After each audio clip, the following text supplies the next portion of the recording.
सुख और दुख की उत्पत्ति कैसे होती है।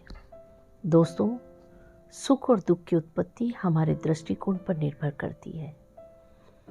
हमारे मन के अनुकूल कार्य हो जाए तो सुख और हमारे मन के प्रतिकूल कार्य हो जाए तो दुख। आइए इसे ऐसे समझते हैं। एक कर्तव्यनिष्ठ व धर्मपरायण राजा थे। उनके कोई संतान नहीं थी।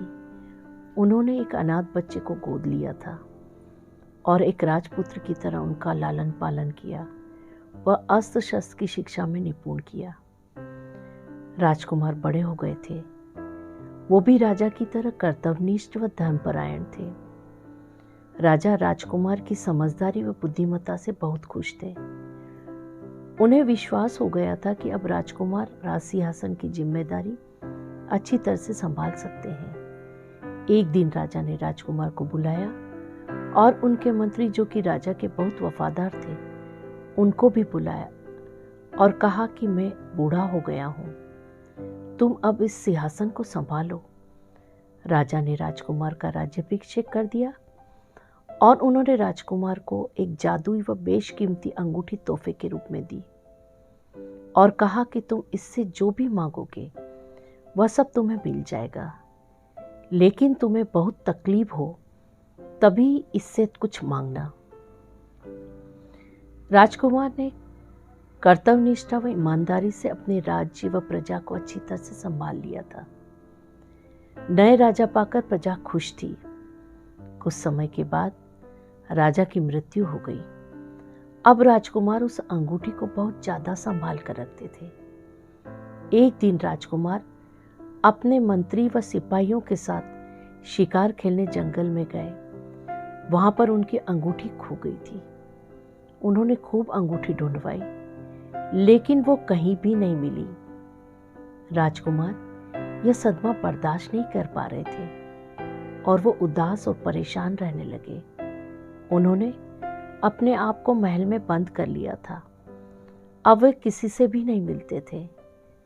चारों ओर यह बात फैल गई थी कि राजा का सिंहासन सूना पड़ा है और राजकुमार किसी वजह से दर्द व विषाद में डूबे हुए हैं।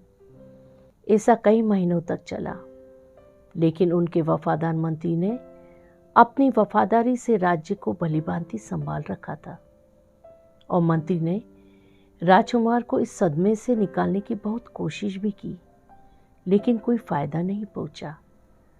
एक दिन पड़ोस के राजा ने इनके राज्य पर युद्ध की घोषणा कर दी और पड़ोसी राज्य की सेना इनके राज्य की ओर बढ़ने लगी। मंत्री परेशानी की हालत में राजकुमार के पास में गए और उन्होंने सारी बात बताई और कहा कि सैनिक आपकी आज्ञा की प्रतीक्षा कर रहे हैं और प्रजा और सैनिकों का मनोबल भी टूटा हुआ है।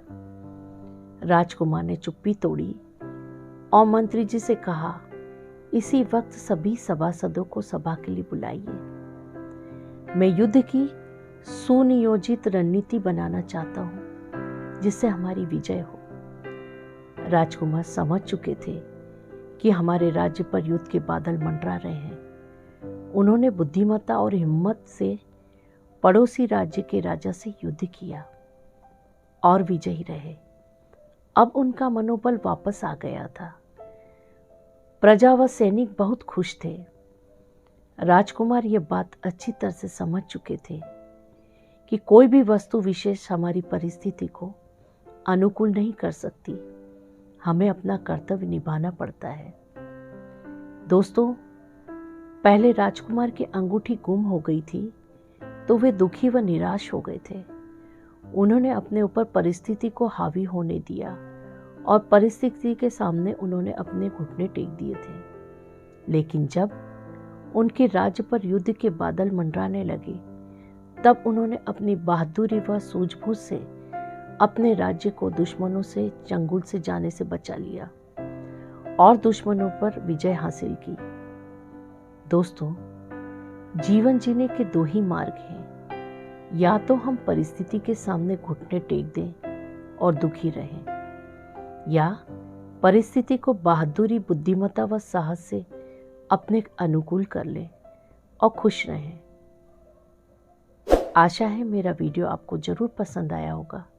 इसे लाइक करें, अधिक से अधिक शेयर करें और सब्सक्राइब करें। मैं डॉक्टर विश्वज्योति चौहान, आपका दिन शुभ व मंगलमय हो।